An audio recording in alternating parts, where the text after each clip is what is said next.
Mientras recorres la vida, tú nunca solo estás. Contigo por el camino, Santa María va. Ven con nosotros a caminar, Santa María, ven.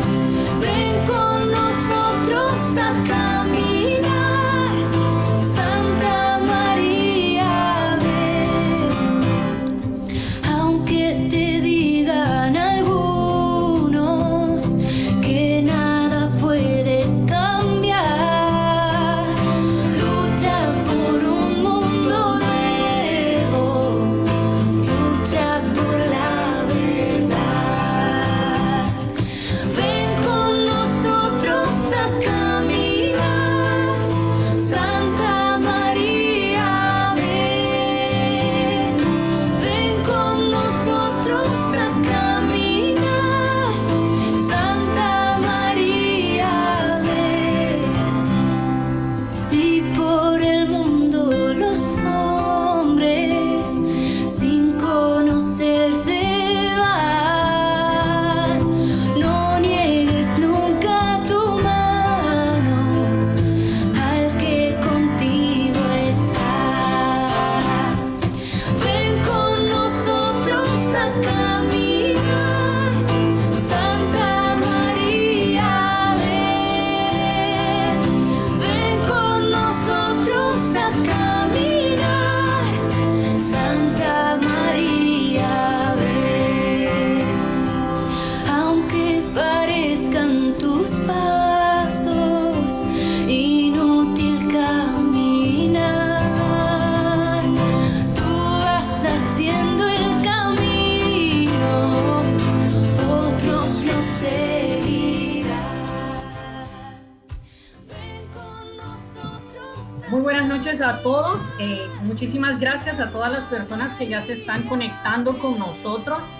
El día de hoy, desde la parroquia San Antonio de Padua, tenemos a alguien que todos ya lo conocemos muy bien, pero tenemos la dicha y la gracia de tenerlo con toda su familia, que por la gracia de Dios también nos puede ayudar y sacar de muchas dudas acerca del coronavirus.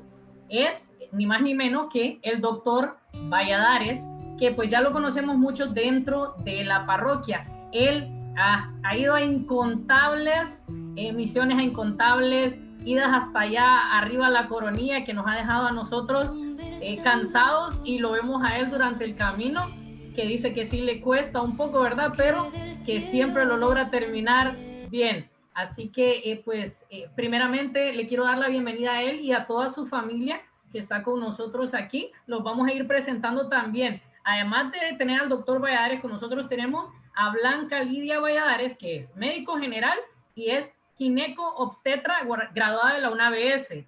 También está Alejandra María Valladares, que es también pediatra graduada de la UNABS también. Y también tenemos a María José, que es residente de último año de posgrado de otorrinolaringología. Lo dije bien, así como dijo el padre Nerio hoy, aunque parezca medio trabalenguas, pero gracias a Dios ahí va. Así que bienvenidos todos. Así que primeramente lo dejamos con algunas palabras al doctor Valladares para comenzar. Muchas gracias, Cristian, por la invitación a esta conferencia que vamos a tener con nuestras. Y realmente que para nosotros como padres es orgullo estar con ellas, porque desde pequeñas yo dije, y me tomé una foto una vez y dije, esta familia vivirá para Jesús y servirá al Señor.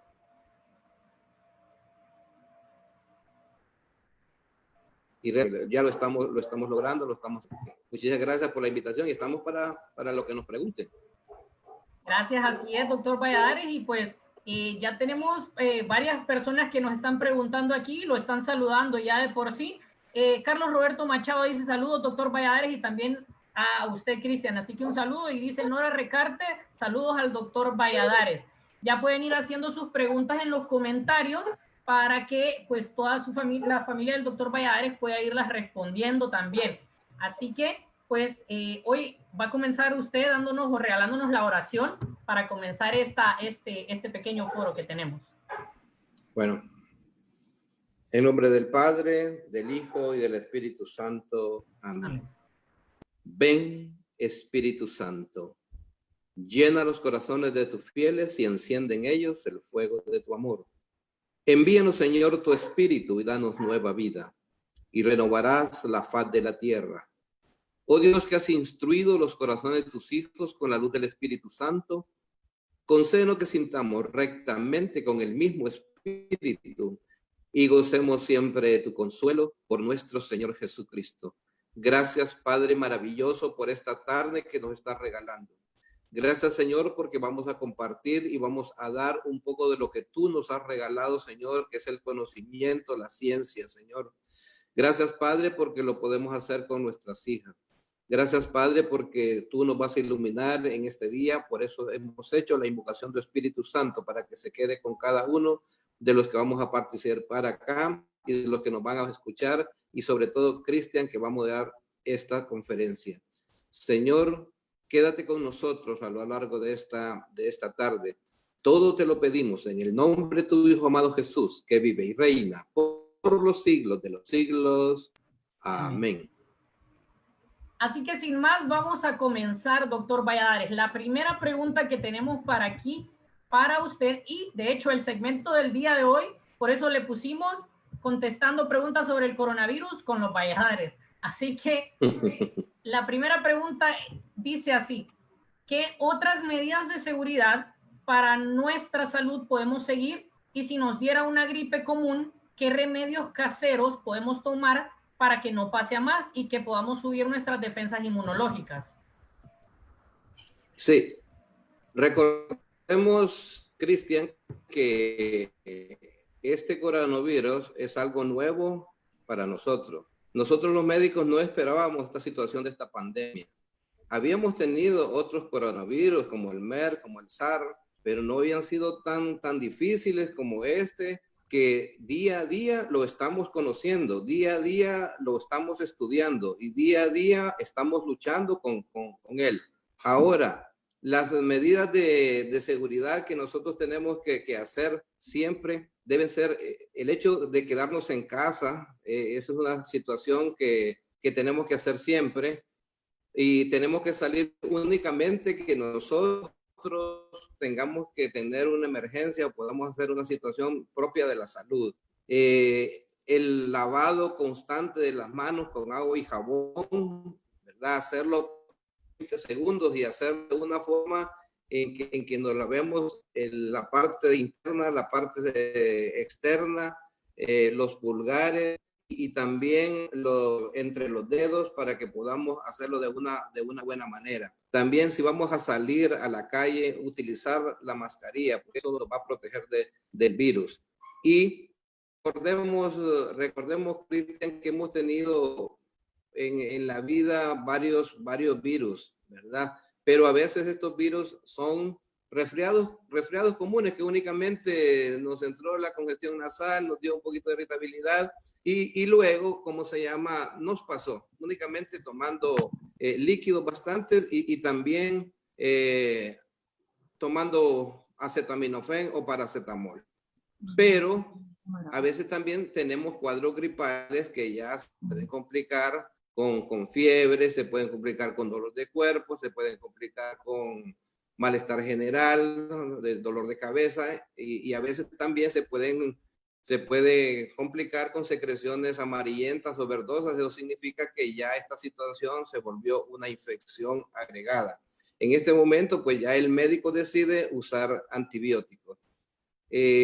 Las medidas caseras, podemos decir, puede ser, en primer lugar, la hidratación. Nosotros tenemos que tomar bastantes líquidos cuando tenemos situaciones de cuadro respiratorio. También, si tenemos fiebre, pues podemos usar acetaminofén o podemos usar paracetamol.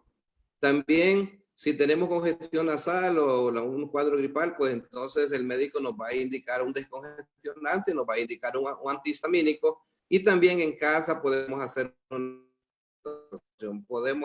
vaporizaciones con manzanilla, vaporizaciones con jengibre, vaporizaciones con eucalipto, y también podemos tomar té, igual té de manzanilla, té de eucalipto, y también el reposo, ¿verdad? Que eso es el que nos va a sacar de esta situación de enfermedad que tenemos en el momento que la estemos padeciendo. Muchas gracias, doctor Valladares. Aquí tengo una pregunta para la pediatra, por decirlo así. Pues esta pregunta es la siguiente. Dice, ¿los niños deben usar más mascarillas o cobertores faciales cuando salen de sus casas? La pregunta la hago porque varias personas nos preguntaban a nosotros si los niños se infectaban con esto o si no, entonces si necesitaban usar mascarillas. Los niños. Hola, buenas tardes. Buenas tardes. ¿Qué tal? Un gusto. Bueno, sí, la mascarilla en niños está indicada a partir de los 2 años. Antes de los 2 años, los niños no deben usar mascarilla, ¿verdad? Porque definitivamente no hay seguridad por el riesgo de asfixia, ¿verdad? Por el hecho de que ellos no pueden controlar todavía este objeto, entonces definitivamente no se sugiere que los niños utilicen mascarillas si son menores de 2 años. A partir de 2 años sí está indicado el uso de mascarillas y también pues si se pueden las caretas faciales, ¿verdad? Para mayor seguridad. Muchas gracias. Ahora la siguiente pregunta la tenemos aquí para que vayamos variando un poquito y la tenemos para para Blanca, que dice lo siguiente: ¿cómo afecta el coronavirus a las mujeres embarazadas? Hola, buenas tardes. Un gusto estar con ustedes y poder compartir. Bueno, se ha visto realmente que el riesgo en las mujeres embarazadas es tal cual el mismo, ¿verdad? Que en los pacientes que no están embarazados, ¿verdad? Las medidas de precaución tendrían que ser las mismas, la paciente esté o no en un curso de gestación.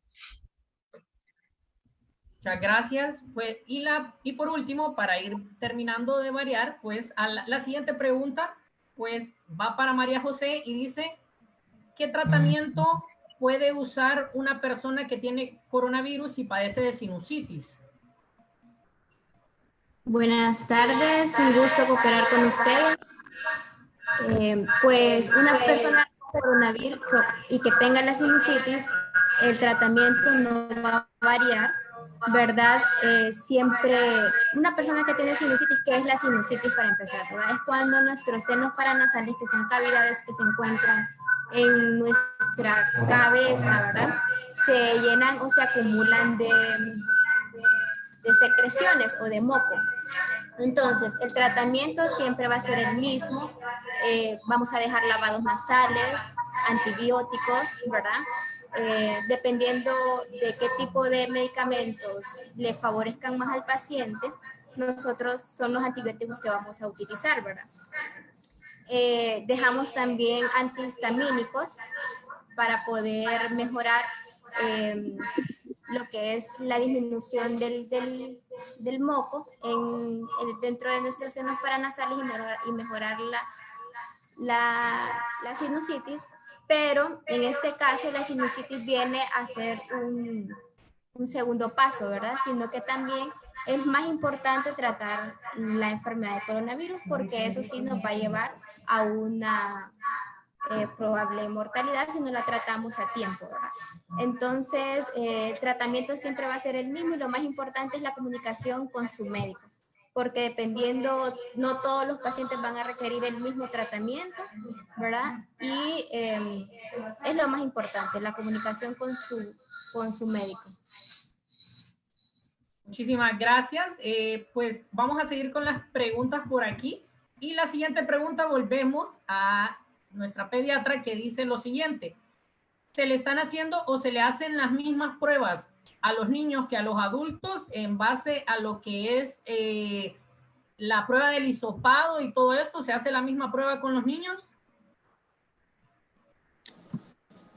Sí, Cristian. A los niños les hacemos el mismo protocolo para identificar la enfermedad, igual que los adultos, ¿verdad? Si hay sospecha, si hay síntomas y ha habido contactos o inclusive cuando no ha habido contacto con alguna persona ya confirmada, pero hay síntomas muy sugestivos de la enfermedad, sí.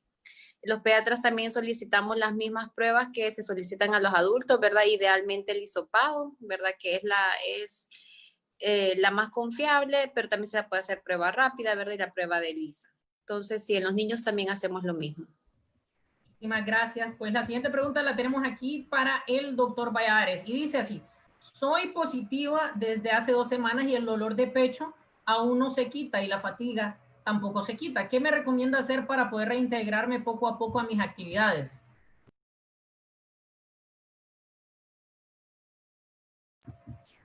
Está muteado, doctor Valladares.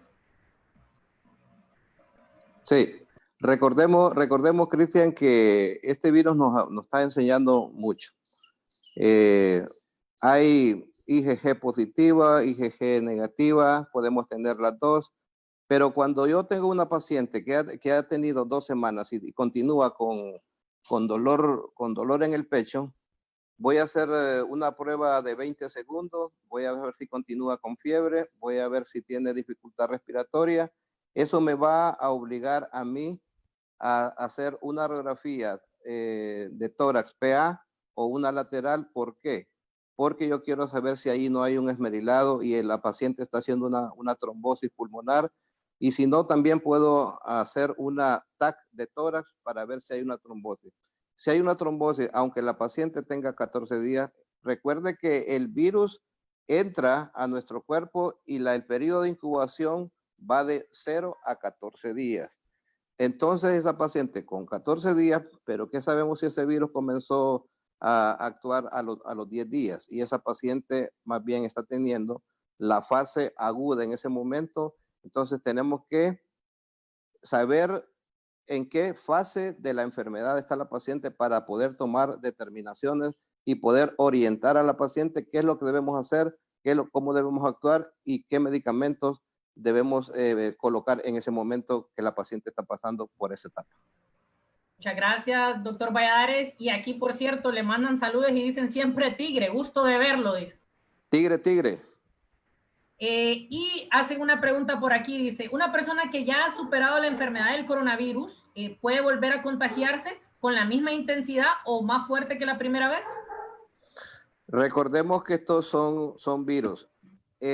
Como le digo, nosotros continuamente estamos aprendiendo. Ya por estudios se ha demostrado que este coronavirus puede dejarnos una inmunidad colectiva entre 3 y 6 meses. ¿Qué significa eso? Que si una persona tuvo coronavirus en marzo de este año, si nosotros contamos marzo, abril, mayo, junio, ahorita en julio esa paciente puede volver a tener, o ese paciente puede volver a tener coronavirus. Recuerde cuando nosotros nos da dengue. El dengue nos da nos puede dar en 4 cepas, ¿verdad? Pero también cuando nos da dengue, la segunda ocasión que nos da dengue puede ser más difícil y el tercero ya puede ser un dengue grave. Recordemos que este virus nos está dejando insuficiente los pulmones. Este virus se mete en los riñones. Este virus está dejándonos lesiones cardíacas y acabamos de leer un estudio donde dice que el 78% de los pacientes que han tenido coronavirus quedan con lesiones cardíacas. Hay pacientes que los hemos tenido con coronavirus y si no dejamos un tratamiento adecuado con anticoagulantes, lo dejamos por 15 días, este paciente 15 o 20 días después podemos recibirlo en la emergencia con una trombosis cerebral si no damos los tratamientos adecuados. Muchas gracias, doctor Valladares. La siguiente pregunta que tenemos por aquí es para la ginecóloga y dice lo siguiente: ¿cómo puede afectar el coronavirus al feto? Realmente, como es un virus demasiado nuevo, no se ha visto si realmente hay alguna alteración a nivel teratogénico o a nivel del feto. Lo que sí se ha visto es que pacientes embarazadas, este virus puede provocar abortos espontáneos. Si el embarazo ya transcurre más avanzadamente, entonces puede causar lo que es una ruptura prematura de membranas un bebé con bajo peso al nacer, un bebé pequeño por edad gestacional, amenaza de parto pretérmino, ¿verdad? Y esas son las complicaciones que se han visto más frecuentemente en pacientes embarazadas, así como alteraciones morfológicas en sí, todavía no se ha estudiado, o como les digo, es un virus demasiado nuevo y que apenas hay que empezar a estudiar para ver si realmente produce alteraciones teratogénicas, más que todo en las primeras 8 semanas de embarazo. Muchas gracias. La siguiente pregunta que tenemos por aquí dice así, y es para el otorrino, por cierto, y dice, ¿es correcto usar gotas de sal en la nariz como medida contra el coronavirus? Bueno, los lavados nasales realmente son solución salina y o son con soluciones hipertónicas, ¿verdad? Que están a base de sal. Realmente los lavados nasales nosotros los venimos utilizando desde patologías, desde sinusitis, etcétera. Realmente se puede utilizar porque se ha visto que en las primeras etapas de la enfermedad el virus se replica más que todo a nivel de la nariz y la garganta. Entonces, se considera que al realizar lavados nasales, ya sea con solución salina, con agua con sal, nosotros podemos barrer de manera mecánica el virus para que éste no continúe o no esté mucho en las fosas nasales y en la garganta y evitar que se replique de una mayor cantidad, ¿verdad?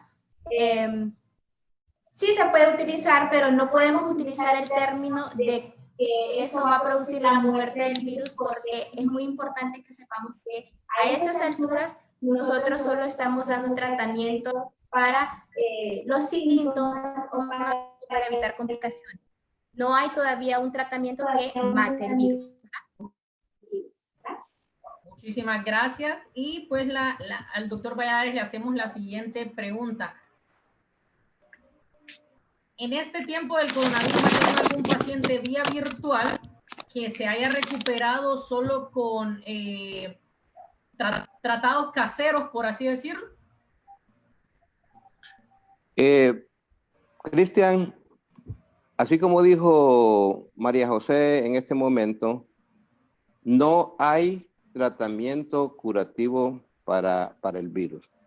Nosotros vamos tratando síntomas y vamos tratando fases de la enfermedad. ¿Por qué? Porque de repente hemos visto que hay un tratamiento, pero nuestros pacientes no se tratan con recetas de cocina. Se tratan con medicamentos que nosotros vamos controlando esos síntomas. Afortunadamente, Cristian, hemos tenido alrededor de 71 pacientes COVID en el que los hemos tenido en diferentes fases, fase 1, fase 2A, fase 2B, fase 3, y hemos podido salir adelante. No hemos tenido hasta el día de hoy, y gracias a Dios y gracias a la situación de que Dios nos ha dado un poquito de sabiduría para poder estar estudiando este virus, no hemos tenido ningún fallecido. Sí hemos salido adelante con ellos, pero tratando los síntomas y tratando las complicaciones como se van presentando en esta enfermedad. Cristian, es importante que nosotros los médicos, cuando tomamos un paciente con COVID, le damos un tratamiento sintomático y tenemos que estar pendiente en la mañana, pendiente en la tarde, diciéndole cuánta saturación está teniendo este paciente. Y este paciente nos está reportando si sigue con fiebre, si hay que tomar una tomografía porque sabemos que el paciente de repente nos está haciendo una trombosis pulmonar, saber poner los medicamentos, saber cuándo vamos a utilizar un anticoagulante, saber cuándo vamos a utilizar un antiinflamatorio tipo dexametasona, saber cuándo vamos a colocar un antibiótico y saber también cuándo vamos a colocar el oxígeno, cuando el paciente nos está desaturando menos de 90. Entonces, esto es un constante que hacer con el paciente. El paciente no lo podemos abandonar y decirle, tómese este maíz y váyase para su casa, tome el paracetamol y váyase para su casa, porque lo estamos haciendo de forma irresponsable. Así es que yo pido a los médicos que cuando tenemos pacientes COVID, nos hagamos cargo pero nos hagamos cargo conscientes de que ese paciente lo tenemos que sacar adelante.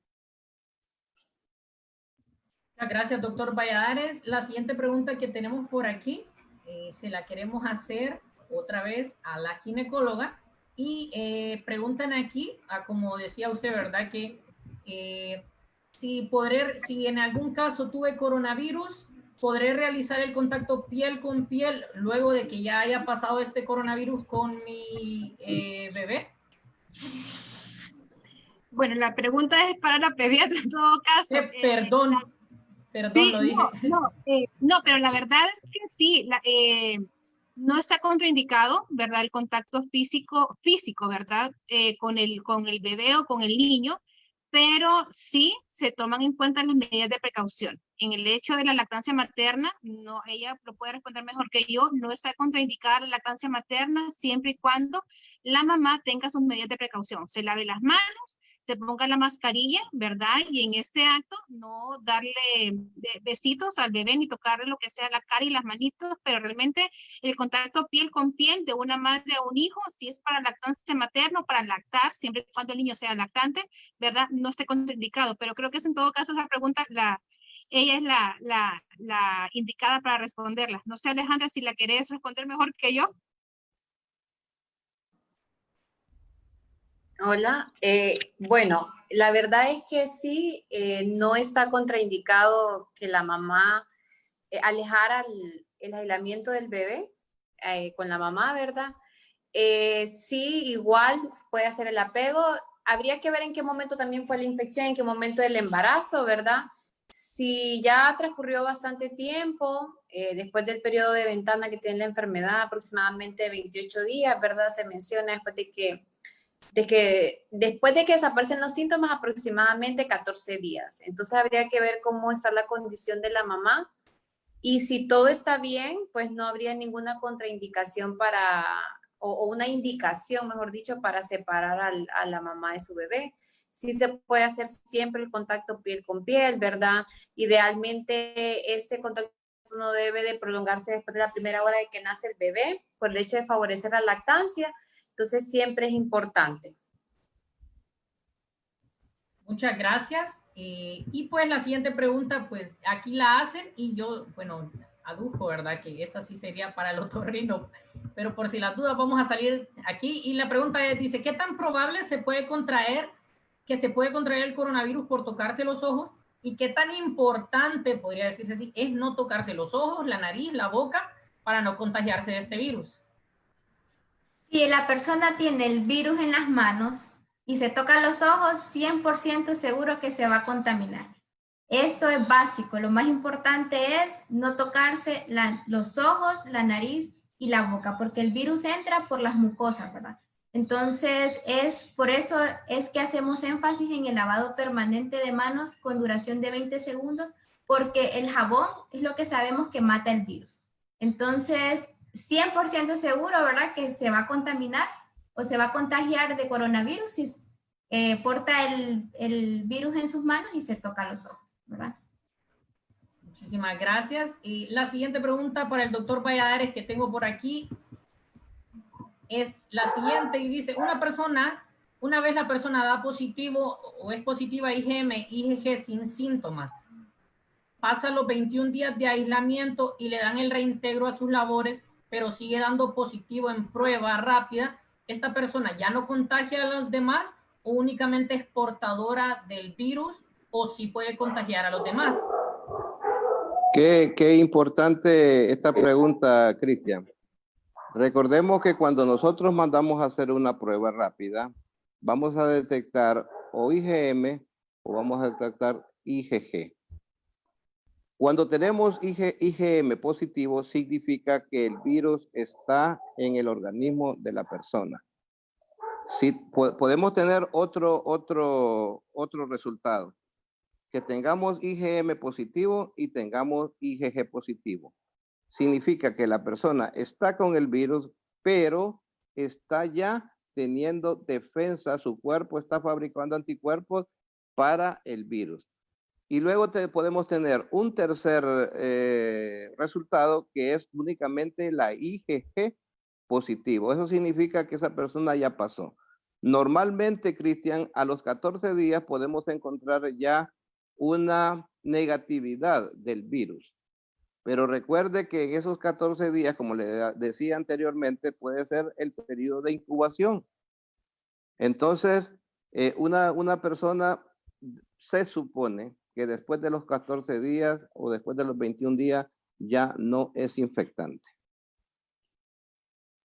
Muchísimas gracias, doctor Valladares. Y aquí tengo una pregunta que es un poco, por así decirlo, doble, porque preguntan por los niños, ¿verdad? Entonces lo diría para la pediatra, pero también habla de los niños asmáticos.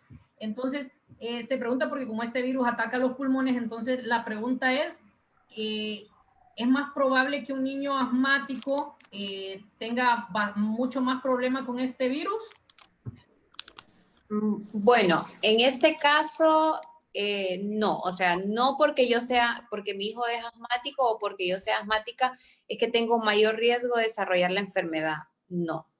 Definitivamente, siendo o no asmático, tengo el mismo riesgo de contraerla, o sea, si estoy expuesto a contaminarme.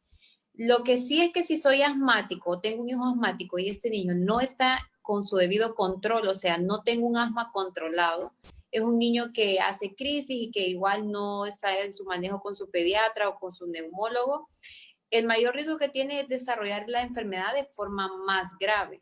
Entonces, definitivamente lo que los pediatras hemos estado recomendando con esto de la pandemia es que todo paciente pediátrico que tiene comorbilidades, ya sea asma, enfermedades tiroideas, niños diabéticos, niños cardiópatas o con otro tipo de enfermedades, estos niños deben estar en un control adecuado de su enfermedad para que si se infectan de coronavirus, no vayan a desarrollar una enfermedad de forma grave, ¿verdad? Y que vaya a poner en riesgo su vida.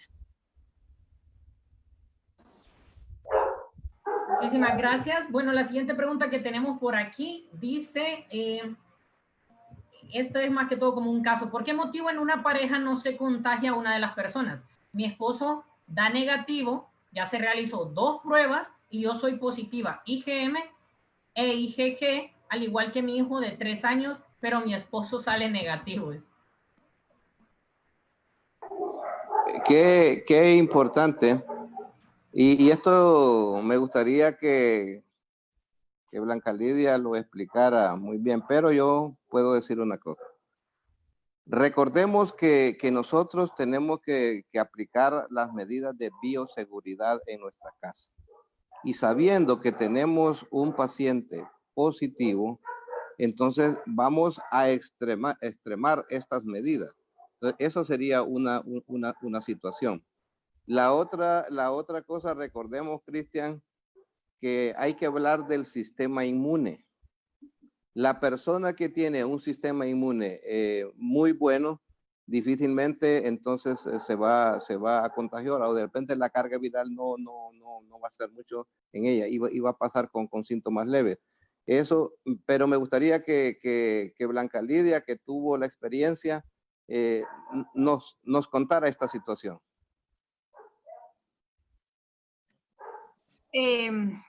Bueno, sí, realmente el contagio entre parejas, ¿verdad? Hay que ver varias cosas. En mi caso particular, el testimonio de vida, por gracia de Dios, mi esposo estuvo en una situación grave, mi esposo tuvo COVID, gracias a Dios manejado por mi papá, ¿verdad? Ya tenemos un mes de esa situación. ¿Qué pudo provocar el hecho que yo no me contaminara, ni gracias a Dios mis hijos, y gracias a Dios la niñera de mis hijos? Muy probablemente el distanciamiento social, en el caso de guardar las medidas preventivas, ¿verdad? Gracias a Dios a la fecha, yo estoy negativa, me hice todos los exámenes que me pude haber hecho, tanto la prueba rápida, me hice una tomografía de tórax, me hice inclusive los anticuerpos y la cuantificación de IgG y IgM. Por gracia de Dios estoy negativa, mi esposo también ya salió de esa situación, ¿verdad? Pero creo que el hecho de una pareja, en este caso, aunque sean esposos, ¿verdad? El contacto más que todo físico en el hecho de no dar besos, creo que es importante, ¿verdad? Hay estudios que reflejan también que el COVID-19 se puede transmitir por vía del semen, ¿verdad? No se ha encontrado todavía en secreciones vaginales, pero sí hay estudios que inclusive refieren que sí se encuentra el virus tanto en el semen, ¿verdad? Como en las heces fecales, ¿verdad? Entonces realmente aquí sería más que todo evitar el contacto realmente de dar besos más que todo, ¿verdad? Entre parejas, aunque sea difícil, creo que la situación lo amerita, ¿verdad? Y hacerle ver a la pareja que no es, que es algo necesario, pues en esas circunstancias. Como les digo, gracias a Dios hasta la fecha, mi esposo ya salió de esa situación, primero Dios, ¿verdad? Ya está fuera de peligro, ¿verdad? Pero creo que sí, el hecho de reservarse un poquito ese afecto, ¿verdad? Más que todo de darse besos, ¿verdad? Disminuiría bastante el riesgo de contagio entre la pareja, ¿verdad? Inclusive entre los hijos, porque como les digo, inclusive mis hijos, gracias a Dios, están sanos, ¿verdad? Y no tuvimos mayor susto que el de mi esposo, pero gracias a Dios ya salimos de eso, gracias a mi papá, ¿verdad? Sí. Muchísimas gracias por el testimonio y por la información, ¿verdad? Y pues la siguiente pregunta que tenemos por aquí es para el otorrino y dice que si hay algún tiempo estipulado, a pesar de que ya lo han reiterado varias veces ustedes mismos, que dice que cuánto tiempo se queda el virus en la garganta. ¿Es posible que si el virus ya está en la garganta, con las bebidas calientes pudiera eliminarlo? Bueno, todavía no se sabe, ¿verdad? ¿Cuánto es el tiempo? Yo no les puedo decir, el virus dura tantos días en la nariz y en la garganta, pero sí se sabe, lo que sí ya se ha comprobado por medio de estudios, es que el virus se replica en las primeras fases de la enfermedad en la nariz y en la garganta, incluso en los pacientes que están hospitalizados en salas de cuidados intensivos. Para poder hacerles la prueba, se hacen ya al final lavados bronquiales, ¿verdad? Que es cuando secreciones que vienen meramente de los pulmones. ¿Por qué? Porque el virus ya ha disminuido su replicación a nivel de las fosas nasales y a nivel de la garganta. Incluso se ha visto que hay personas que tienden a hacer su replicación del virus más en la garganta que en las fosas nasales. Probablemente también por eso es que la PCR-RT no les sale positiva, pero desarrollan síntomas tanto respiratorios como de garganta. ¿Por qué? Porque depende de las partículas del virus. Recordemos que la manera en cómo nosotros nos vayamos a infectar depende mucho de si las partículas del virus quedaron a nivel de las fosas nasales, a nivel de la garganta o a nivel de los pulmones. Cuando cae directamente a nivel de los pulmones son partículas meramente pequeñas donde tal vez el paciente no desarrolla síntomas nasales, pero empieza directamente con fiebre y con tos. Eso depende mucho del tamaño del virus o de la manera en cómo nosotros adquirimos, ¿verdad? Porque se habla mucho de los aerosoles, por eso es muy importante que nosotros usemos la mascarilla, que las dos personas, distanciamiento social. ¿Por qué? Porque cuando nosotros hablamos, cuando nosotros tosemos, emitimos aerosoles. ¿Qué son los aerosoles? Los aerosoles son partículas, ya sean de sólidos o líquidos, que quedan en el aire.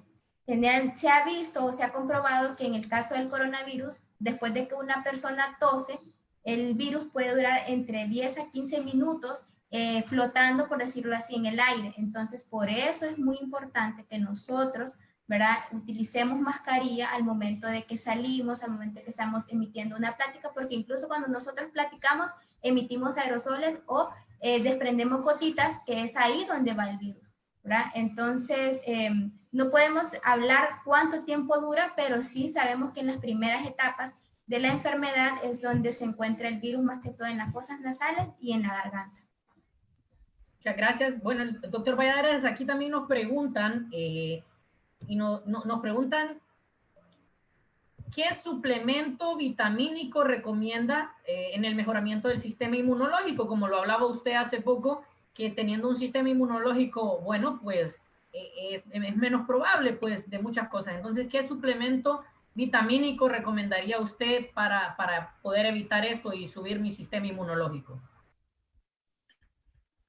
Bueno, hay muchos factores que podemos ayudar al sistema inmunológico. En primer lugar, descansar. Nosotros debemos descansar de 7 a 8 horas para poder tener un sistema inmune adecuado a la situación. ¿Por qué? Porque cuando no dormimos bien, ¿cómo amanece uno? Amanece como de goma, amanece nervioso, amanece irritable.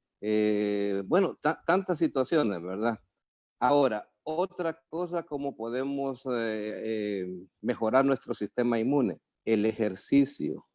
Es cierto, estamos confinados, pero podemos caminar en la casa. ¿Y cuánto podemos caminar? Podemos caminar de 30 a 35 minutos. ¿Cuántos se nos pide que caminemos a la semana? Son 150 minutos. Y eso nos va a ayudar. ¿Cómo podemos ayudar también, Cristian, al sistema inmune? Y los que nos están escuchando y nos están viendo en este momento. Disminuyendo el estrés, ¿verdad? Las preocupaciones. Las preocupaciones hacen que nos disminuya el estrés. Si nosotros estamos estresados, vamos a liberar hormonas como ser la adrenalina y eso nos va a tocar el sistema nervioso simpático y vamos a de repente a tener sudoraciones, vamos a tener taquicardia, vamos a tener angustia, vamos a tener miedo, vamos a tener tantas cosas que nos van a deprimir el sistema inmune. Entonces, eso es importante. ¿Cómo podemos ayudarnos también? Teniendo una buena alimentación. Nosotros tenemos que tener una alimentación balanceada. En nuestro plato debe haber proteínas, pero también deben haber grasas y tienen que haber carbohidratos. Pero esto, Cristian, debe ser de una forma balanceada. A mí no me gusta decirles a los pacientes, le voy a poner una dieta. No, yo le voy a poner una alimentación adecuada o una comida saludable. Eso es importante. La otra cosa, como podemos ayudar al sistema inmune, es evitando esos cambios de temperatura. A veces hay personas que están en aire acondicionado y de repente salen de un solo al ambiente. Esos cambios hay que tratar de evitarlos. Esas personas que trabajan en frigoríficos y luego salen a la temperatura ambiente, eso debe hacerse con mucho cuidado. Otra cosa, Cristian, debemos bañarnos, debemos tener una buena higiene. ¿Para qué? Para eliminar microbios, virus, bacterias de nuestro cuerpo. Tener también una buena salud, tanto física, espiritual, emocional y todas las cuatro situaciones en las que debemos tener una salud, ¿verdad? Otra cosa, usted me platicaba de la vitamina. ¿Cuáles vitaminas podemos tener? La vitamina C. Y la vitamina C a veces ni siquiera tenemos que comprarla. Está en la naranja, está en el limón, está en la piña, está en las frutas. Entonces, perfectamente lo podemos hacer en la casa. Se nos habla de la vitamina D. ¿Dónde la podemos encontrar? Ahí podemos encontrar la vitamina D. El ácido fólico, tomarlo. Y otra cosa que nos está recomendando ahorita también es tomar el ácido fólico, ¿verdad? Y el zinc. Y con eso podemos aumentar nuestro sistema inmune. Y también otra cosa, mantener una buena hidratación. El agua es vida, 3% de la tierra es agua, el 3% de nuestro cuerpo es agua, el agua es vida, Cristian. Muchas gracias, doctor Valladares. Y solo para hacer una cadena con esa misma pregunta, decían aquí, si yo ya he tomado un suplemento vitamínico por 30 días, ¿puedo tomarlo continuamente o tendría que parar en algún momento? Bueno, recordemos, por eso le decía yo, usted puede tomar vitamina C un mes, pero luego puede hacerlo con una naranjada, con una limonada, comiendo una piña, pedazos de piña, y no necesariamente tiene que estar comprando diariamente los multivitamínicos, ¿verdad? Muchas gracias, doctor.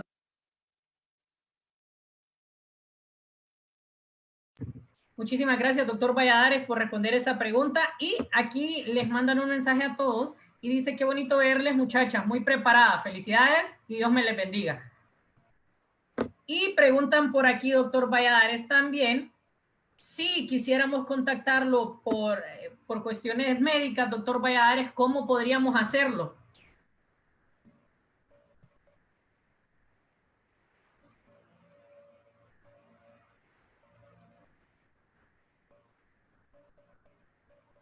Está muteado, doctor Valladares.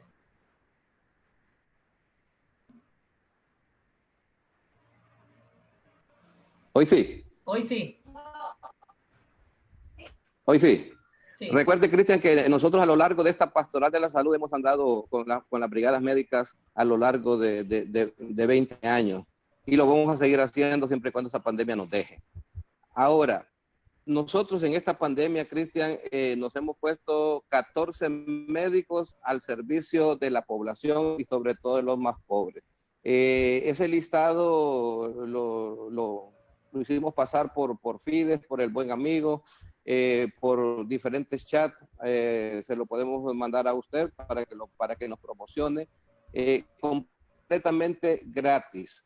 Usted puede llamar el lunes, el otro el martes, el otro el miércoles, y pueden llamar sábado y domingo, ¿verdad? Para atender a estas pacientes. ¿Por qué? ¿Por qué, Cristian? Porque los pacientes nos están muriendo de COVID y no deben morir. Los pacientes de COVID se nos están muriendo porque el paciente se está quedando en casa. El paciente se nos está muriendo porque le dicen, tómese esto y va a su casa. Y no están pendientes del paciente. El paciente, Cristian, se nos está muriendo porque no tiene dinero para poder comprar medicamentos o para poderse estar haciendo controles médicos. Una tomografía es sumamente cara, 6,000, 7,000 lempiras. Nosotros a lo largo de esta pandemia hemos podido lograr que un servicio de radiología nos esté cobrando 2,400 lempiras por una tomografía, que eso es algo simbólico, pero que lo que tenemos que hacer. Yo creo, Cristian, que nuestros pobres también merecen hacerse un buen examen. Muchísimas gracias, doctor Valladares, y pues así vamos a hacerlo llegar a través de la parroquia también, así que le agradecemos mucho porque ya sabemos que a través de la Pastoral de la Salud, pues usted está prestando un servicio muy grande con todos. Y pues la siguiente pregunta que tenemos por aquí es para, bueno, yo supongo que es para la ginecóloga, ¿verdad? Vamos a, por si las dudas, hacer la pregunta nuevamente y ver si estoy en lo correcto. Y dice lo siguiente, ¿puedo pasar el coronavirus a un bebé a través de la leche materna? No, no se puede. Realmente, como dijimos anteriormente, la lactancia materna no está contraindicada, por lo tanto, no es una excusa, ¿verdad?, el que la mamá tenga COVID-19 para dejar de dar lactancia. Muchas gracias. Bueno, y la siguiente pregunta que tenemos por aquí es para el otorrino y dice, ¿qué tan cierto es que el té de jengibre con canela y limón es muy efectivo y tomarlo caliente porque así muere el virus? Bueno, como les explicaba, ¿verdad? El jengibre tiene muchas cualidades. Dentro de una de ellas es que tiene funciones antiinflamatorias y también antioxidantes que nos pueden ayudar con la enfermedad. Realmente el hecho de tomar tés calientes, incluso cuando tenemos resfriados comunes, es porque nos ayudan a vasodilatar los vasos de la nariz y de esa manera nosotros cuando tenemos un resfriado de esa manera el moco se humedece o más que todo las vaporizaciones o los tés calientes también nos favorecen a que el moco y las secreciones nasales puedan ser más fluidas y poder sacarlas mejor, ¿verdad? Como les dije, no los tés calientes no es que vayan a matar el virus, sino que nos ayudan más que todo a nuestros síntomas, a sentirnos un poquito mejor, pero no es que nos van a producir la muerte del virus, ¿verdad? Muchas gracias. Y tenemos otra pregunta que encadenar con esa misma, que decía lo siguiente, ¿será un problema de vértigo que he estado padeciendo con dolor de oídos podría ser un síntoma del coronavirus? Realmente no se ha asociado el vértigo ni el zumbido, ¿verdad? El único síntoma que se ha asociado con el coronavirus pues es la pérdida del olfato y la pérdida del sabor, que es uno de los síntomas principales en esta época. Si el paciente nos refiere que tiene pérdida del olfato, inmediatamente lo primero que tenemos que sospechar es coronavirus, ¿verdad? Realmente el vértigo y el zumbido son por otras causas. En ese caso sí habría que interrogar un poquito más a la paciente, porque si tenemos zumbido más una pérdida de la audición, tendríamos que indicar una audiometría, pero primero evaluar, ¿verdad?, el oído para descartar otras causas, como ser tapones de cerumen, alguna infección. Y en todo caso, si tenemos un zumbido permanente que tenemos ya hace meses, que notamos y tenemos otras enfermedades, debemos de descartar una patología interna del oído, y eso lo hacemos únicamente por medio de una audiometría. Entonces, en ese caso sí habría que interrogar más a la paciente, pero no se ha asociado estos síntomas con coronavirus. Muchísimas gracias. Pues aquí también les están mandando muchos saludos a todos ustedes, a todos como familia. Dice también el padre Tito, un saludo para todos ustedes y su familia. También le manda saludos don Carlos Romero. Varias personas por aquí, dice Rosario López, dice bendiciones a la familia Valladares. Así que pues muchísimas gracias a todas las personas que nos están sintonizando. Y pues que... Gracias. Y hacen una pregunta por aquí que dice, ¿cómo diferenciar una alergia normal, dice, de los estornudos y tos, por así decirlo, que suena como un síntoma de coronavirus en muchas partes, del coronavirus, una alergia normal del coronavirus? Esto sí es muy importante porque muchas personas que tal vez tienen rinitis a veces estornudan y se asustan, pero lo primero que uno piensa ahorita es si estornudo y tengo coronavirus. Entonces sí es bien importante que conozcamos primero los síntomas del coronavirus, cuáles van a ser los principales. Se va a caracterizar porque no va a tener tanta secreción nasal, o también nosotros llamada rinorrea, va a ser muy poca, ¿verdad? Sí podemos presentar dolor de garganta, pero este se va a presentar dentro de los primeros 3 a 5 días, que también los test nos ayudan a eso, a hidratar, ¿verdad?, la garganta. También vamos a presentar tos, pero esta tos no va a ser una tos seca, no va a ser una tos productiva, no va a ser una tos en la que nosotros expectoremos, por decirlo así, un gargajo, sino que se va a caracterizar por eso, porque es una tos seca. El moco, como les dije, va a ser disminución, no va a haber tanta secreción. Sí nos podemos llegar a sentir mal, pero un resfriado común no dura de 7 a 10 días. ¿Verdad? Podemos tener fiebre también, que también se presenta en el caso del coronavirus, pero fundamental, la pérdida del sabor y la pérdida del olfato va a ser de manera repentina, que es una de las cosas que tenemos que tener bien en cuenta. ¿Qué porcentaje de pacientes va a presentar pérdida del olfato? Hay estudios que hablan que hasta 2/3 de los pacientes que tienen coronavirus van a presentar una pérdida del olfato, pero esta pérdida del olfato va a ser de manera súbita, ¿verdad? Mientras que en los pacientes con rinitis, en pacientes con sinusitis, esta pérdida del olfato ha venido a ser paulatina o de una manera más crónica, ¿verdad? Generalmente el paciente con coronavirus no se va a quejar de obstrucción nasal, que sí lo van a referir los pacientes con rinitis. ¿Por qué? Porque el paciente con rinitis tiene inflamada la mucosa y por lo tanto tiene dificultad para respirar, ¿verdad? Que es otro síntoma que no lo vamos a presentar en el coronavirus, ¿verdad? Generalmente eso. En resfriado común, los síntomas de 7 a 10 días van a ser más que todo obstrucción nasal, la pérdida del olfato va a ser más de manera crónica, no va a tener tanta secreción nasal, ¿verdad? Y esas son la manera en cómo nosotros podemos diferenciarlo. Pero sí tener en cuenta, ¿verdad?, que un paciente con rinitis sí le puede dar coronavirus, y por lo tanto eso yo hago mucho énfasis en la comunicación con su médico. ¿Por qué? Porque dependiendo de la evolución de los síntomas, nosotros vamos a determinar si ese paciente es un cuadro de rinitis o es un cuadro de coronavirus. Si ese paciente necesita otros estudios por los cuales nosotros tenemos que descartar la enfermedad, entonces eso es muy fundamental, no automedicarnos. Independientemente ahorita, Si tenemos pérdida del olfato de manera repentina, lo primero es avisarle a nuestro médico. ¿Por qué? Porque es lo primero que nosotros vamos a sospechar, ¿verdad? Porque muchos pacientes dicen, no, pero es que yo soy rinítico y siempre he tenido pérdida del olfato, pero si no lo hemos tenido en los días anteriores y ha sido de manera súbita, entonces no quedarnos callados, ¿verdad? Y siempre comentarle a nuestro médico cómo ha sido la evolución, porque si es un cuadro que no mejora dentro de los 10 días, no es un resfriado común, ¿verdad? Entonces tenemos que pensar en algo más. Muchísimas gracias. Y aquí preguntan también, bueno, ¿hay alguna indicación para las mujeres embarazadas en cuestión de, pues, tener que ir a visitar el doctor en este tiempo? ¿Es recomendable mejor quedarnos en casa y hacer las citas desde nuestra casa, o es más recomendable visitar el doctor? Bueno, en lo particular, yo a mis pacientes embarazadas las cito mensualmente. Creo que la paciente embarazada se sale de la normalidad en el hecho a revisar a la paciente, ¿verdad? Yo, en mi caso particular, yo sí cito a mi paciente mensualmente, siempre y cuando, ¿verdad?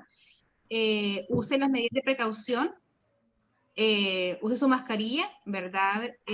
Se lave las manos constantemente, lleve su gel de manos, ¿verdad? Al consultorio, ¿verdad?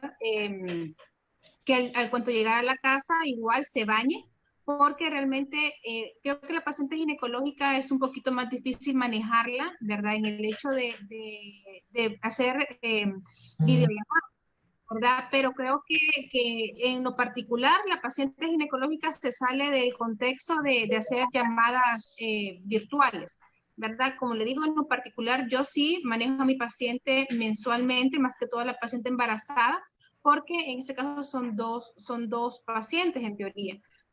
Así que se le recomienda, en mi caso particular, yo sí sigo a mi paciente, en verdad, siempre y cuando sea con todas las recomendaciones, con todas las medidas de bioseguridad que ella tiene que tener. Muchísimas gracias. Y aquí hacen otra pregunta para el doctor Valladares. Y la siguiente pregunta dice, ¿cómo este virus está en el aire? ¿Se puede quedar en el pelo? Y si, por ejemplo, yo al salir de mi casa y al volver, tengo que, como dijo usted, ¿verdad? Esto ya lo había respondido un poco usted, que preguntan si tengo que bañarme cada vez que yo vuelva de fuera de mi casa y cambiarme la ropa, o pues está bien solo con que yo me atomice con alcohol, por una pregunta por eso. Recordemos, y se nos ha dicho y se nos sigue repitiendo, y yo lo voy a repetir. ¿Cuánto dura el virus? 3, 4 horas. ¿Cuánto dura en un cartón? Dura 24 horas. ¿Cuánto dura en el acero inoxidable y cuánto dura en el plástico? De 3 a 4 días. La situación es que hay, por ejemplo, cuando nosotros nos ponemos en contacto con la persona y estamos a menos de 6 pies, que prácticamente son 1.5 o 2 metros, y aquella persona estornuda, aquella persona tose, o aquella persona, hay personas que hablamos así fuerte, entonces expulsamos esas gotitas. Y esas gotitas se pueden quedar ahí en el pelo. Y después vengo yo y me toco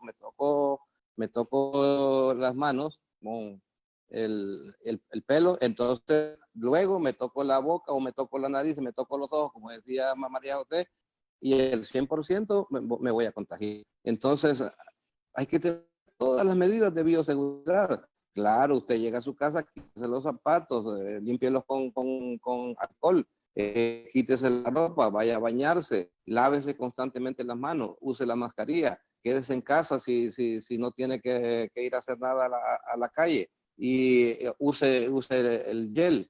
Entonces, tenemos que tener constantemente en el cerebro, en el disco duro, tenemos que tener todas las medidas de bioseguridad en este momento, Cristian. Muchas gracias, doctor. Y Cristian, yo quería agregar otras cosas, así como en esta pandemia, Cristian, nos hemos encontrado que, y yo se lo contaba al padre Neri, la misericordia de Dios se mira. Y usted preguntaba por qué una pareja sí y la otra no. Y yo encontré la respuesta cuando mi hija me dijo, papi, sí me doy cuenta que adoro a mi esposo, porque lo tocó, porque lo acarició, porque estuvo ahí constante sacándole la sangre, porque le ponía el oxígeno, porque le hacía los tratamientos. Y entonces yo creo, y me lo dijo el padre Neri, Cristian, el amor libera.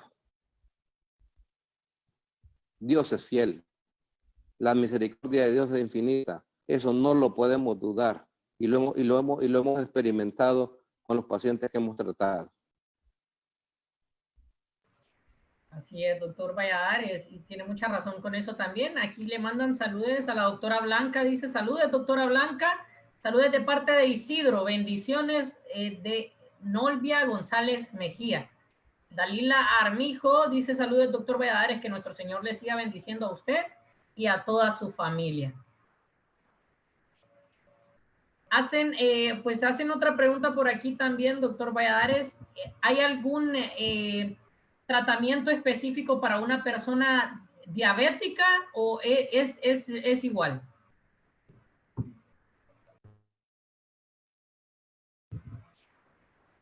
Qué importante esa pregunta. Cristian, los pacientes que se nos han complicado en los hospitales son aquellos pacientes que no han tenido una presión controlada. En este momento necesitamos que los pacientes acudan a pedir su medicina para estar bien controlados de la presión.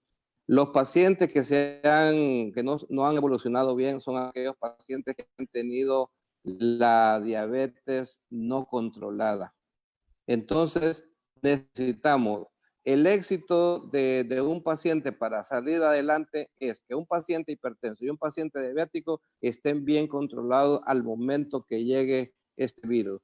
Porque el virus, Cristian, se mete donde hay receptores. Y tenemos receptores en intestino, por eso hay pacientes que comienzan con diarrea. Tenemos receptores en el corazón, tenemos receptores en el pulmón, que es donde más se introduce. Y también tenemos receptores en el cerebro. Por eso es que hay que mantenernos con un sistema inmune bueno, con enfermedades controladas, porque muchas personas tienen más de una o dos comorbilidades o enfermedades crónicas en este momento. Muchas gracias, doctor Valladares. Así como lo decía usted, ¿verdad? Es bueno todo esto. Y también la pregunta que tenemos aquí, preguntan por el chat también diciendo, para las personas que tienen un oxímetro en su casa, ¿verdad? O también, porque nos recomendaban algunas personas, lo dice aquí, el del teléfono. ¿Qué tan acertado podría ser o no acertado el del teléfono y cómo saber si estoy midiendo bien el oxígeno en el oxímetro? Bueno, yo creo que hay muchas aplicaciones en el teléfono, ¿verdad? Cómo tomarse la presión arterial, qué sé yo, tomarse pero nos dejan a veces la duda. Yo creo como médico que para mí un paciente debe tener el aparatito, el oxímetro, porque yo así voy a estar seguro. La medicina se hace con evidencia, se hace con realidades, se hace con verdades. No, la medicina no se hace a medias. Muchas gracias, doctor. Y la siguiente pregunta que tenemos para aquí. ¿Es cierto que los niños tienen más carga viral tienen más carga viral que un adulto? Alejandra. Sí. Actualmente, bueno, hace poco incluso recibí un artículo donde sí, la carga viral de los niños es bastante alta. Incluso supera por mucho la carga del adulto. Incluso el niño que no desarrolló enfermedad grave, se hizo comparación con un adulto que sí desarrolló manifestaciones graves y sí, la carga viral del niño es mucho más alta. Entonces, ¿qué significa eso? Que si bien es cierto, los niños en su mayoría no van a desarrollar una enfermedad grave, los niños son un alto potencial de contaminación para las personas que sí la pueden desarrollar de forma grave. Es por esta razón el cierre de las escuelas y evitar que los niños salgan de la casa, porque puede ser que ellos no desarrollen la enfermedad grave, pero sí hay una persona en su casa que pueda desarrollar la enfermedad, por ejemplo, sus abuelitos, personas diabéticas, hipertensas, personas de la tercera edad que viven con estos niños, pues la carga viral que el niño desarrolla puede hacer que esta persona desarrolle la enfermedad grave. Entonces sí es importante considerar este punto ahorita con la reapertura, ¿verdad? Porque la gente se relaja y dice, ay no, pero es que a mis hijos no les va a dar nada grave, entonces yo me despreocupo, los mando a la guardería, los mando a la escuela, y esto, pues este es el gran temor ahorita que pueda haber un brote, ¿verdad? Un rebrote, como le llaman, o una segunda oleada, que cuando los niños ya empiecen a ir a la escuela y empiecen a tener contacto con sus compañeritos, ellos sean un foco de contaminación para las personas que están en casa, sus abuelos, las personas que son hipertensas, diabéticas, porque definitivamente sí está comprobado. La carga viral de los niños es mucho más alta que la de los adultos. Entonces, ojo con esto, ¿verdad? Sí es un punto muy importante a considerar ahorita que ya va a haber una reapertura, porque para eso vamos, ¿verdad? Entonces, definitivamente siempre va a ser importante seguir manteniendo las medidas, tratar de exponer en lo que en menor razón a los niños, ¿verdad? No llevarlos a los supermercados, no llevarlos a centros comerciales. Yo sé que es difícil, todos tenemos niños en casa, o la mayoría, ¿verdad? No es fácil, pero definitivamente mientras los casos estén activos y no logremos hacer un descenso de la curva, lo mejor será seguir manteniendo las medidas. Muchas gracias. Aquí tenemos otra pregunta, doctor Valladares, y dice, en caso de reflujo gastroesofágico, ¿cómo diferenciar con disfagia COVID? En COVID. Bueno, recordemos que el reflujo gastroesofágico nos va a dar agruras, nos va a dar acidez, nos va a dar pirosis. Inclusive el reflujo gastroesofágico nos puede dar tos.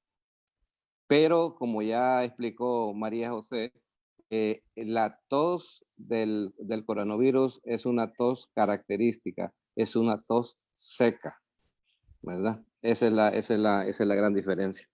Y además que vamos a tener otros síntomas, ¿verdad? Si es coronavirus, vamos a pensar que perdió el olfato, que perdió el sabor, que tiene fiebre, que tiene cefalea, cosas que no nos va a dar un reflujo gastroesofágico, ¿verdad? O sea que tenemos que hacer lo que llamamos nosotros un diagnóstico diferencial. Por eso la historia clínica que nosotros vamos a realizar el paciente jamás sustituye. Es una herramienta que no puede ser sustituida. Tenemos que platicar, tenemos que escuchar al paciente. ¿Sabe por qué, Cristian? Porque el 75% del diagnóstico no lo va a dar el paciente. El 15% va a ser el examen físico y el 10% va a ser el conocimiento. O sea que quien termina dándonos el diagnóstico es el paciente. Hay que dejarlo hablar al paciente. Muchísimas gracias, doctor Valladares. Y pues ya casi para terminar, pues nos estaban preguntando igual si nos podría dar usted, ya han dado varios síntomas de los cuales pues ya sabemos cuáles son, como decían, la pérdida de olfato o la pérdida del sabor, pero cuáles serían los síntomas que yo podría decir, por lo menos con esto ya decir, estos 4 o 5 síntomas me hacen decir a mí que tengo o pueda ser que sea el coronavirus.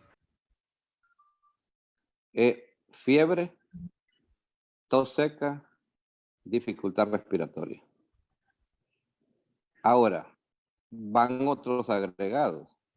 Pérdida del olfato, pérdida del sabor, un cansancio físico en la persona, un malestar general, puede cursar con diarrea. Casualmente, ayer me mandaban un estudio que hicieron en una universidad donde se hacen, Cristian, se hacen 6 clasificaciones de síntomas del coronavirus.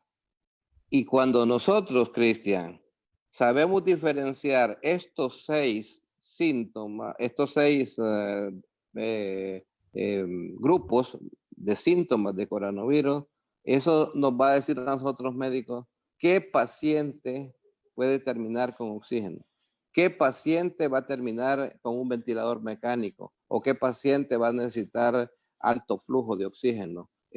Con solo tener los síntomas el paciente, ya nosotros como médicos podemos decir, este paciente le voy a poner ojo, porque este paciente me hizo esta serie de síntomas. Entonces yo tengo que estar como ojo para poder seguirlo y saber que ese paciente se me puede complicar. Muchas gracias, doctor Valladares. Y aquí hacen una pregunta en cuanto a la comida, dicen. ¿Qué medidas tendría que tomar, por decirle así, o solo calentando la comida puedo yo ingerir comida a domicilio, por así decirlo? ¿Vienen con coronavirus o qué tendría que hacer por así? Fíjese que no se ha encontrado como una contaminación en los alimentos. Sí, de repente en lo que usted porta el alimento, por eso cuando usted lo lleva a su casa, entonces limpie bien toda la envoltura donde va el alimento, ¿verdad? Lávese las manos si usted ha tocado ese envoltorio o esa cajita, ¿verdad? Donde va contenido el alimento, pero difícilmente.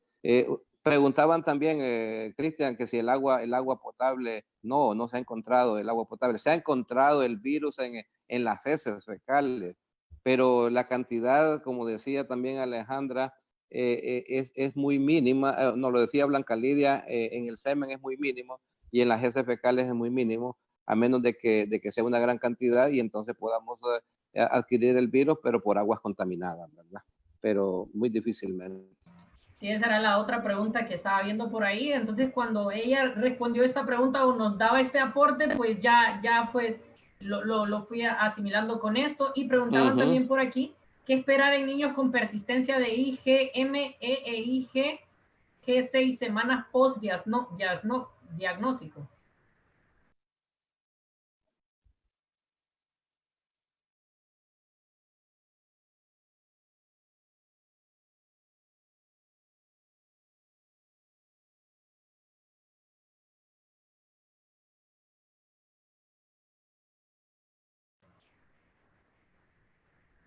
Esta pregunta es, si no me equivoco yo, para la pediatra y la voy a repetir para que la escuchemos bien. Y dice, ¿qué esperar en niños con persistencia de IgM, IG, G6, semanas post-diagnóstico? Bueno, se han hecho pruebas, realmente como todos lo hemos mencionado, ¿verdad? Con el COVID, pues estamos aprendiendo todavía en el camino. Sí se ha visto que hasta ahorita se habla hasta de 28 días posterior al inicio de los síntomas, que puede haber pruebas positivas. Entonces, definitivamente se puede volver a repetir. El curso de la enfermedad, pues sí, las fases que tiene, pues generalmente después de los 14 días, si ya resolvió el cuadro, pues como ya habíamos dicho, no es infectante, pero sí es bueno hacer los controles y ver qué tipo de inmunidad desarrolló, porque también ha habido estudios que se han realizado ahorita y que en las poblaciones en los países donde ya tienen más o menos 7 meses, como por ejemplo China, Italia, han hecho pruebas a personas que estuvieron positivas y les han hecho pruebas nuevamente para ver qué tipo de inmunidad desarrollaron.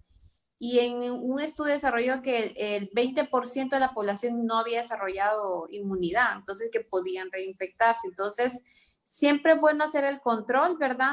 Probablemente no corresponda a algo grave, pero sí es bueno considerar si el paciente ha desarrollado inmunidad. Entonces, que las dos estén elevadas todavía, pues una es de fase activa de la enfermedad y la otra es de inmunidad. Entonces, pendiente de la que es de inmunidad, ¿verdad? Para saber que el niño ha desarrollado una inmunidad, pero si el niño está bien, pues esperar a ver qué resultado arroja más adelante, pero todavía estaría dentro del periodo donde todavía puede salir activa, ¿verdad? Muchísimas gracias. Y pues con estas preguntas prácticamente damos por finalizada la entrevista con el doctor Valladares. muchísimas gracias a todos, a toda su familia, la verdad, doctor Valladares, por haber estado con nosotros el día de hoy. Le agradecemos muchísimo a todos y a todas las personas también que nos hicieron preguntas. Y es cierto lo que dicen algunos, que así como también nos educó de forma pues médica, por decirlo, cada uno de ustedes, pues también nos educaron también, así como lo decía usted, que el amor y de Cristo también pues nos ayuda, y la misericordia de Él pues es la que nos lleva a salir adelante de esto. Así que sé que tenemos muchísimas más preguntas para el doctor Valladares, y pues vamos a tener la oportunidad pues cuando el doctor Valladares me va a pasar los contactos que me había dicho, y pues vamos a hacerlo llegar a todos a través de la parroquia. Entonces le agradecemos muchísimo a usted y a todos. No sé si quiere dar unas palabras de despedida a alguno de sus hijas o usted.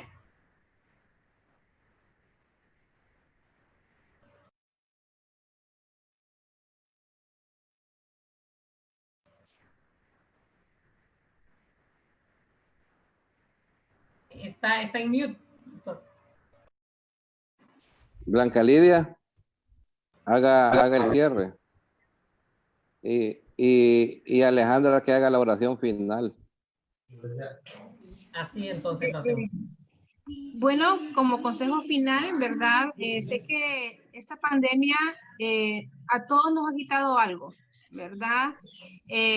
Algunos familiares, lamentablemente, algunos han perdido familiares, otros han perdido amigos, otros han perdido empleos, ¿verdad? Pero creo que lo más importante que en la mayoría de esta pandemia nos ha ayudado en lo personal es a no perder la fe.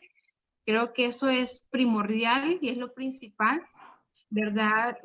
Por favor, guarden las medidas de bioseguridad, no salga si no es necesario, ¿verdad? Creo que eso es lo más importante. Si usa la mascarilla, úsala por favor correctamente, ¿verdad? No se toque la cara, lávese las manos constantemente.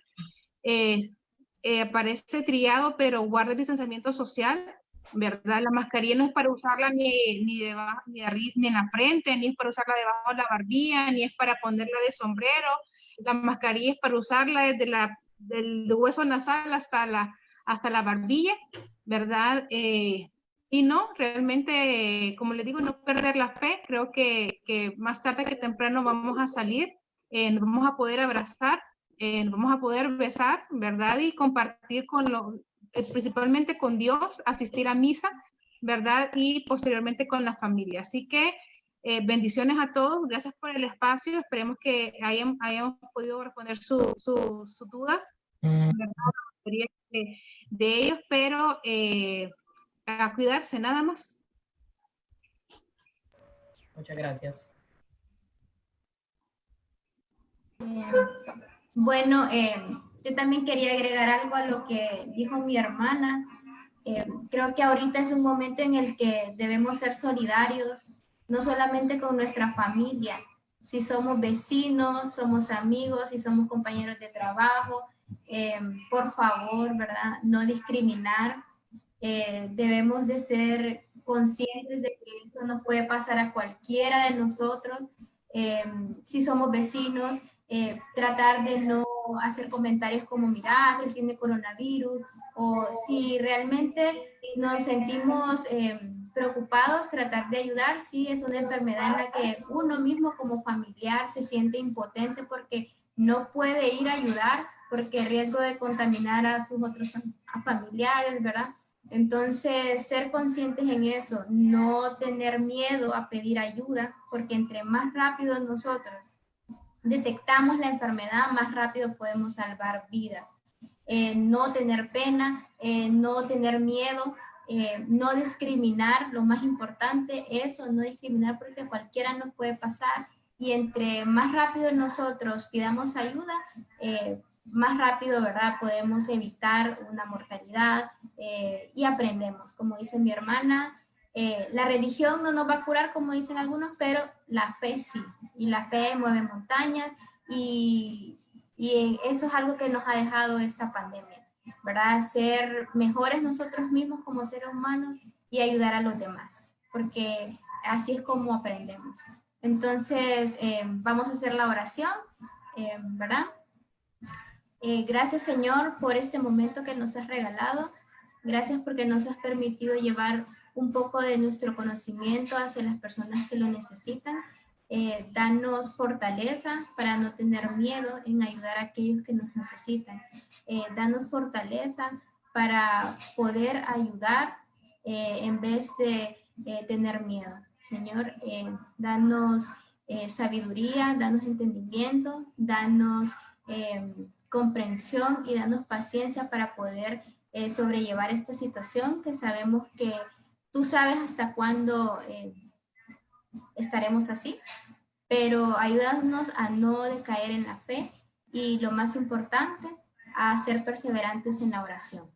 ¿Verdad? Todo esto te lo pedimos en nombre de tu Hijo amado Jesucristo, que vive y reina por los siglos de los siglos. Amén. Muchísimas gracias a todos. Espero que pues hayamos, gracias a ustedes, la verdad. Y aquí le siguen mandando saludos y dice, no olvide, dice, excelente, doctora María José. Así que un saludo para todos y pues muchísimas gracias y buenas noches a todos los que nos estuvieron escuchando. Buenas noches.